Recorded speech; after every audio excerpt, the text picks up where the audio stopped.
कांग्रेस थी, उसके बाद तृणमूल कांग्रेस, तो आज है उसमें पहले कम्युनिस्ट पार्टी 25 साल तक राज रहा। जहां जहां नेतृत्व परिवर्तन हुआ है, यूपी में देख लीजिए सपा बसपा, वहां लोगों की इन जो बारीकियां जिन्होंने अपनी बापोती समझ रखा है कि लोकतंत्र हमारी बापोती है, एक्चुअल में लोकतंत्र किसी की बापोती नहीं होती है।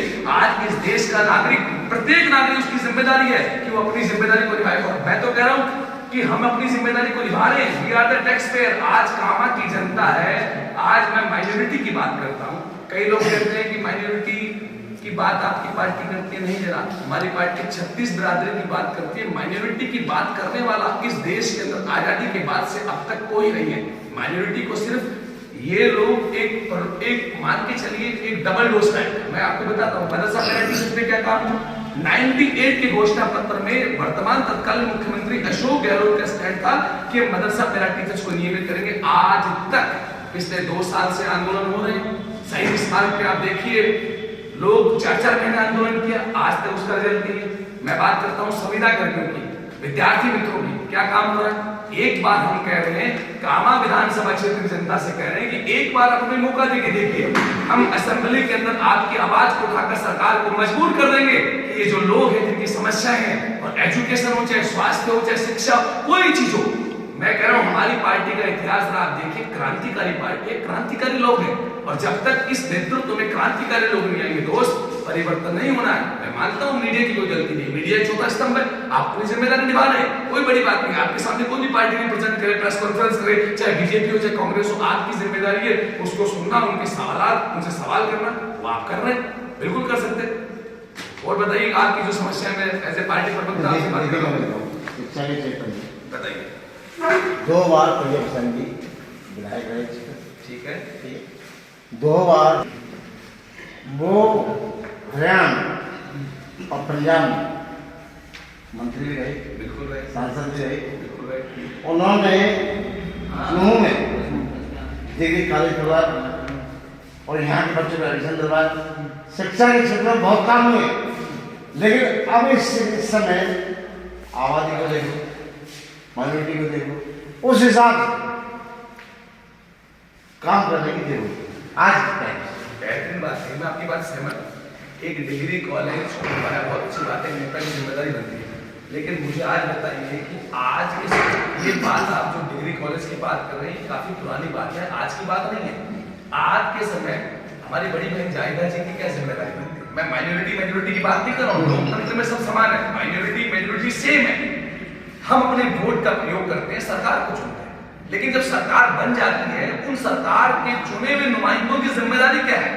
आज पिछले 4 साल के अंदर जाहिदा जी ने कौन सी जिम्मेदारी निर्वहन करी। मैं मीडिया का स्टूडेंट भी रहा हूं और बेसिकली मैं टच रहता हूं न्यूज़पेपर से और लोकल मुद्दों से। मुझे आप बताइए कि जाहिदा जी किस क्षेत्र में क्या काम कर रही है। क्या काम यही नहीं है, मैंने क्या कहा, जब आप किसी व्यक्ति को शिक्षित कर दोगे, शिक्षा प्रदान कर दोगे, तो उसकी सारी समस्याओं का निदान हो जाएगा। एक शिक्षित व्यक्ति अपना जीवन कैसे भी सुधार सकता है, चला सकता है। लेकिन जब मैं मेरे किसी गरीब भाई की तरफ देखता हूँ जो अनपढ़ है, बेचारा, उसके पास मौका नहीं है, वो कुछ कर नहीं सकता है, तो मुझे बड़ी पीड़ा होती है कि लोकतंत्र में उस गरीब को वही अधिकार, उस आपको भी वही अधिकार है, मेरे को वही अधिकार। जब हम लोगों को जब मौलिक अधिकार हमारे में दिए गए, उन मौलिक अधिकारों के एवज में हम लोग जब टैक्स पे कर रहे हैं, अपनी ड्यूटीज को निर्वहन कर रहे हैं, जब हमारे अधिकारों की बात आती है तो सरकार एक सिरे से क्यों नकार देती है। समानता का अधिकार है, स्वतंत्रता का अधिकार है। आज मैं बोल रहा हूँ आपके सामने, मीडिया के सामने, तो मेरा राइट है, आप समझना। धार्मिक स्वतंत्रता का अधिकार, अल्पसंख्यकों के लिए शैक्षणिक एवं शिक्षा संबंधी अधिकार, आर्टिकल 29-30, उस आर्टिकल को गवर्नमेंट अपोज कर रही है। गवर्नमेंट उस आर्टिकल पे कहां काम कर रही है। मैं मीडिया के भाइयों से पूछ रहा हूं, आप लोग बुद्धिजीवी हैं, मुझे बताइए कहां काम हो रहा है। आज मैंने कहा, जो भी देश का गरीब तबका, पिछड़ा तबका, जिसके अंदर हम लोग दलित, अगड़ा, पिछड़ा, वंचित, भील, आदिवासी, माइनॉरिटी, या जो 36 बिरादरी में कोई भी गरीब हो, गरीब की कोई परिभाषा नहीं है, उन लोगों के लिए काम क्या कर रही सरकार।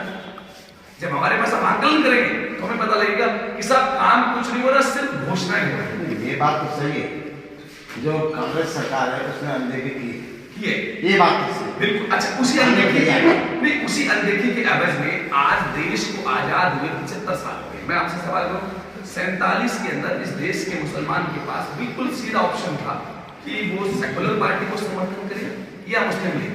तो इस देश के मुसलमान ने हमेशा यही चीज कोशिश करी कि कहीं मेरा मेजोरिटी का हिंदू भाई मुझसे नाराज ना हो, उनको नहीं लगे कि इस देश का मुसलमान कोई अलग चीज चाहता है। उसने कांग्रेस को सेकुलर पार्टी मान के समर्थन किया, 55 साल रूल किया कांग्रेस ने। मुझे बताइए आप, प्रधानमंत्री 14 सूत्री कार्यक्रम पर कहाँ काम हुआ? सच्चर कमेटी की रिपोर्ट जिन्होंने बनाई, रघुनाथ मिश्रा कमेटी बनाई। कांग्रेस की तो बदनीयती 2004 में यूपीए फर्स्ट, 2009 में यूपीए सेकंड, एक भी चीज हमारे नेताओं ने, इन सेकुलर पार्टी के नेताओं ने, चाहे नाम जाहिदा हो, चाहे नाम वाजिद अली हो, चाहे नाम फातम अली हो, चाहे नाम रफीक खान हो, चाहे अमीन कागजी हो, ये नेता चुनाव लड़ने से पहले अपनी कौम के लोग हैं।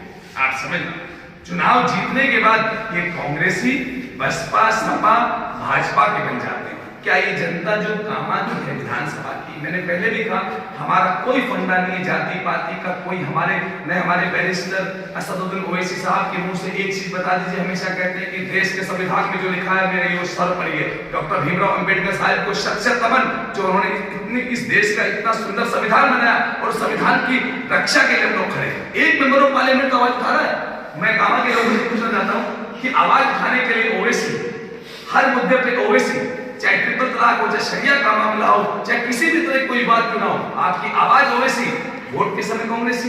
भाई ये दोगलापन क्यों? भाई वोट के समय भी ओवैसी होना चाहिए ना।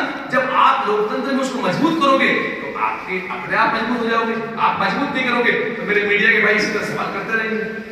तो अभी प्रेस कॉन्फ्रेंस पहले तो ऐसे लग रहे हैं रशिया से खा रहे हैं।